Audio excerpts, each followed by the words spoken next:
Copa America കിരീടം നിലനിർത്തി Argentina. കൊളംബിയയെ ഏകപക്ഷീയമായ ഒരു ഗോളിന് തോൽപ്പിച്ചാണ് കോപ്പ അമേരിക്ക കിരീടം മെസ്സിപ്പട സ്വന്തമാക്കിയത്. 112-ാം മിനിറ്റിൽ ലൗതാരോ മാർട്ടിനസ് ആണ് അർജന്റീനയുടെ വിജയ ഗോൾ നേടിയത്.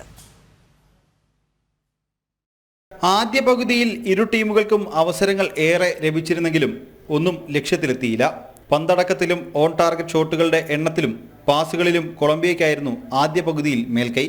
രണ്ടാം പകുതി തുടങ്ങിയതോടെ അർജന്റീന വർദ്ധിത വീര്യത്തോടെ മത്സരത്തിലേക്ക് തിരികെ എത്തി. ഗോളിനായി തുടരെ ശ്രമങ്ങൾ നടത്തി. 64-ാം മിനിറ്റിൽ പരിക്കേറ്റ് വീണ സൂപ്പർ താരം ലയണൽ മെസ്സിയെ തിരികെ വിളിച്ചു. കരഞ്ഞുകൊണ്ടാണ് മെസ്സി കളം വിട്ടത്. ഡഗ്ഔട്ടിലെത്തിയതിനു ശേഷം പൊട്ടിക്കരഞ്ഞ മെസ്സിയുടെ ദൃശ്യങ്ങൾ മത്സരത്തിലെ സങ്കടക്കാഴ്ചയായി. 75-ാം മിനിറ്റിൽ നിക്കോളാസ് ഗോൺസാലസ് അർജന്റീനയ്ക്കായി വലകുലുക്കിയെങ്കിലും ഓഫ് സൈഡ് ആയതിനാൽ ഗോൾ നിഷേധിച്ചു.